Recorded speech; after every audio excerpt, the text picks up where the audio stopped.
Ogo and Claire Mkparu are husband and wife founders of unique unisex clothing brand Akwa Baby, an African-inspired clothing company that carries a positive social narrative around self-love, confidence, and the celebration of colour.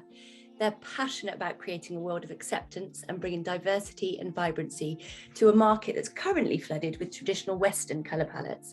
They join me today for the light edition. Welcome, both of you, or three of you, in fact. Hello. Hi. Nice to see you, Tanith. Really great to see you. So let's go straight into the questions, guys. Ogo, you talk really passionately about your childhood and the lack of Black representation and teaching in the schools when you were growing up. What was your experience as a Black youth growing up in the UK? Well, it would probably be helpful for me to give a little bit of background about my childhood. So I was born in the UK. At the age of 6, my family moved back to Nigeria, which is where both my parents were from. It was, and I lived there until I was 14, and I came back to the UK at 14. So my experience as a Black youth at the age of 14 in the UK was, well, previously I'd been living in Nigeria, and in Nigeria, as you can imagine, majority of the people were Black. So that means the president was Black, the doctors were Black, the police officers were Black, everyone was Black. So there didn't seem like a barrier to enter certain things. You know, if you were clever enough and your family had enough money to send you to university, you could go ahead and study and become or do or, you know, be whatever you needed to. Whereas when I came back over here, I had that same sort of thinking. You know, the world was realistically my oyster. But then I started noticing that there was quite clearly some sort of divide. I started realizing I had I'd done some work experience as a youth at a barrister's chambers, and it was very overwhelmingly old school English over there, and not just normal English people that I'd grown up around. It was very much middle public school educated people, and I suddenly started realizing that certain places were maybe not necessarily exclusive, but it was maybe a little bit harder for you to break into certain groups if you hadn't come from the right background. And I certainly didn't see many other people like me doing some of the things that I maybe wanted to do. Maybe if I had more of a keen eye on things like sports and entertainment, I might have felt better represented. But in some of the other things I was looking at, maybe entrepreneurship at the time, it didn't seem like something that was necessarily easily accessible for me. So yeah, that was something that had it certainly affected the way I thought about myself and about things. And also, as I grew older, I started thinking about some things like what's the song? Live Aid. Live Aid. Yeah, Live Aid. And I remember before I'd gone back to Nigeria, we had, my school, we had sent loads of canned goods over to Ethiopia to help these poor people, etc. And I remembered now, as I listened to those lyrics, you know, where nothing ever grows, no rain or rivers flow. And it's just such a damning idea of the whole of Africa.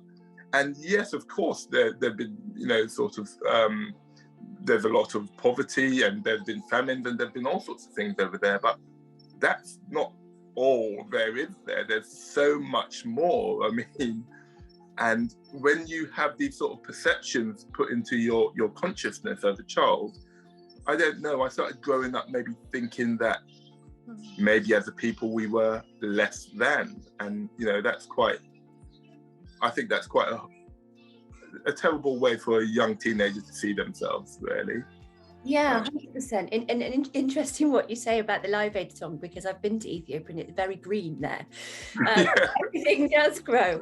And it must have been very interesting you having that contrast, having gone over to Nigeria and then had the experience here. So that's really interesting. Thanks, Ogo. Claire, you've mentioned that your childhood was a stark contrast to that. And also that your awareness of ethnic minorities was very limited until you met Ogo, really. Now that you're a mother, you've talked about parenting being, I guess, a form of activism. What does that look like for you? What does that mean? Well, I mean, it doesn't have to be anything extreme. If you look at sort of what activism is at its core, it's taking action to create change. So I guess it's about calling on parents to sort of not rest on their laurels that, you know, society is moving forward, or that, you know, Black history is now taught in schools and there's conversations that didn't happen before.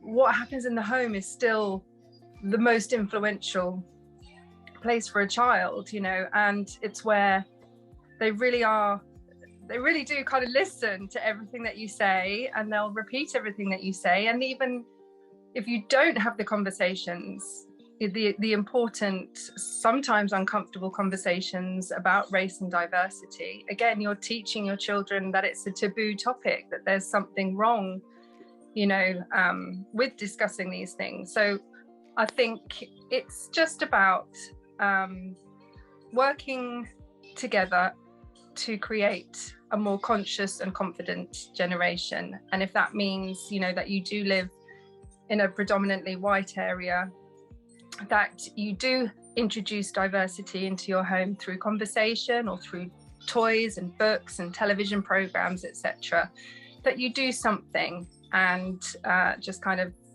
not sit back and do nothing. Yeah, I agree with you 100%. I think it's coming through the school system and everything a bit more now, but there's still so much that needs to be done, isn't there? And if households can start those conversations and yeah, like you say, more confident young people coming through would be amazing to see. So on to Akwa Baby. Akwa Baby is so much more than just a clothing brand. Talk me through the concept and also the meaning behind the label. Well, the name Akwa, so my family in Nigeria, we're divided by tribes, and one of the major tribes are the Igbo tribes, and I speak the language. And in my language, Akwa, which is AKWA, often confused with the Spanish aqua water, but anyway, AKWA, it means clothes or cloth specifically. So I thought that was an amazing name for us to use. So we said Akwa Baby, you know, sort of representing children. So that was the idea behind the actual name. So it's got that connection to my heritage via the name. However, we felt that with African clothing, because they tell stories, we felt it would be an amazing opportunity for us to use our clothes to send our message and tell a story. So what we've done with our Obi print, which is our flagship print that we're currently selling, we have had a designer put some things that we find particularly helpful. So you've got two lions over there, both a male and a female lion over there, and that represents courage. Consequently, my daughter's middle name is Lioness. We have an old African writing symbol called Nsidibi, which is about 5,000 years old. And that we have something that looks like an arrow and a squiggle, and that I'm told represents chi. And chi in my language, or chi is how we would describe it. Chi is described as God, but it's more your personal God, you know, your guiding spirit. You know, everybody has their own chi. So that's represented there, and it's extremely colourful. So it's representing the celebration of colour, which is really us just celebrating diversity. We live in London, probably one of the most diverse places on earth. And I feel it's something that, you know, we really wanted to celebrate. Living in London's been so good for me, certainly, because it's opened my eyes to people from different religions, different countries, different, you know, sort of whatever. Everyone's just so welcoming and accepting on the most part over here. and that's what we wanted our company to represent as well. Yeah, so it was giving birth to our firstborn, you know, it was life-changing. Parenthood is life-changing, and it does make you start to really reflect on your own experiences as a child. And that's when we first started having conversations about our experiences growing up. And, you know, it was so important to Ogo that his children never grow up feeling less than, that they always felt confident. And so we talked about how can we do this? You know, we wanted them to always feel pride in their heritage. So we were looking at materials that we could buy to have little outfits made for them. And that's when we started to learn about how the symbols tell stories between the generations. And we thought, that's amazing. What if we created this print that carried our messages to the new generation? So we thought about what we really wanted them to know. And the affirmations that we ended up crafting into the print were, I am loved, I am courageous, I celebrate colour. Amazing. And celebrate colour to us means I see and love the uniqueness of myself and the uniqueness of others. That's awesome. I really, really love that the clothing that you're creating carries a story and a legacy in terms of the messaging and everything that can be left behind through these amazing patterns, which it's so wonderful to hear about what each thing means as well, because I guess when you see it now, it's got that much meaning. What legacy do you hope to leave for the next generation, other than your clothing? Well, we have a vision that every child grows up in a world where they feel they are valued. And that is driving everything that we do with Akwa Baby. That's what we try and come back to with every single movement. So yeah, if we can help work towards that, then and then the other part was it about passion as well, our legacy. Yeah, absolutely. I mean, you know, I owned a business before. I worked in property. I'd worked in property for a long time, and you know, I'd done fairly well. I enjoyed it. I even owned my own business in property as well. But for quite a long time, I hadn't necessarily been loving and enjoying what I was doing. It was very much something that provided for me and my family. And I realised one thing, and most parents will be aware of this: kids don't listen to a word you say. They watch what you do. I thought to myself, I really, really, really want my children to grow up knowing that they can be the best versions of themselves, and they can be, do, or have anything they put their minds to. And I realized I can't be preaching that to my children and they look at me every day. You're going to work feeling dejected, you don't look happy, and then you're going to tell me that I should go out and pursue my dreams. Like, come on. So I thought, by setting up this business, which we're now running, we genuinely are passionate about it. It's really close to our hearts. We absolutely love it.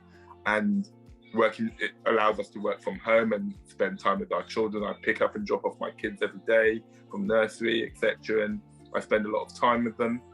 And I'm hoping that as they grow up, one day when they grow up, that instead of potentially taking a job that they don't have any passion for, simply because they feel they need to make a living somehow, they would be inspired to do something that they actually love. And I think they're more likely to have a positive impact on the world if they're doing something they genuinely love, as opposed to the opposite of that. I agree with you 100%. And you know, we really live by that at Round Table, in terms of it's not work when you love what you do, and actually it just becomes part of your life. Whereas I think before it was really compartmentalized, wasn't it? This is work and this is living. But actually I think people are starting to realize that the two can be integrated together. So that's really amazing. Thanks, guys. So obviously Akwa Baby is going to grow and grow and grow, because it's amazing. As it grows and expands, what are your hopes and dreams for it in the future? Do you know what? One of the main reasons as well that we started a children's clothing brand, it was shopping for our children and seeing on the high street the rows of pinks and blues and the very Western style prints and the kind of really cliche messaging.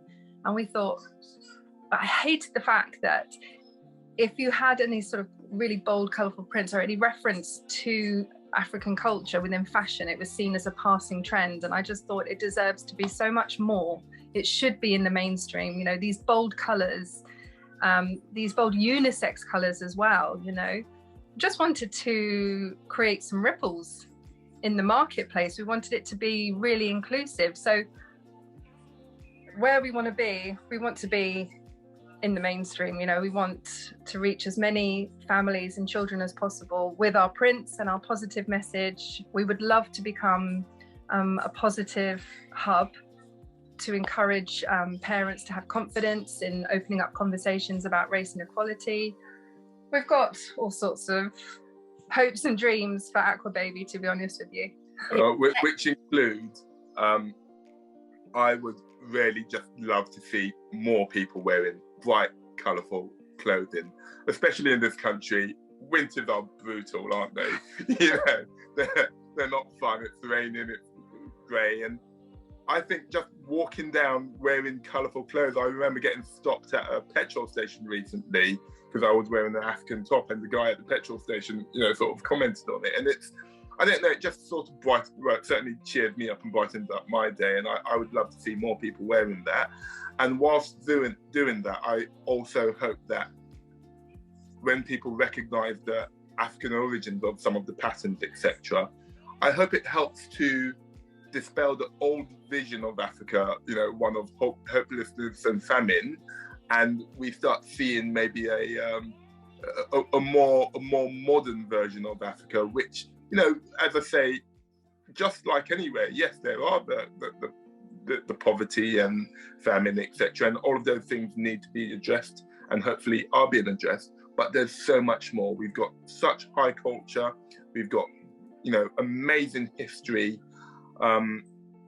And especially the youth in Africa are doing some amazing things. So I really want people's perception when they wear this. I think Afrobeats is even helping with that. People's perception of Africa is maybe changing, and I would really like my children to grow up in a world where there's more of a positive perception on Africa. Yeah. That's awesome. And I think you're making waves rather than ripples, for sure. In terms of what you're doing, and, you know, the attitude and everything behind it. And like you say, youth, definitely, we have so many nominations from Africa. In fact, a lot of our award winners for the Global Youth Awards this year came through from Africa, and they're all young people that are doing amazing projects to create change. So I'm hoping that they will help to get that word out there and show that there's amazing things happening there. Your clothing is beautiful. I love that it's ethical and sustainable as well. And I really, really hope that we see more of it out there. We're going to share the link with the article as well, so that people can have a look at the clothing. But yeah, you've certainly got a lot of support from us. Thanks very much, guys. Thank you. Take care.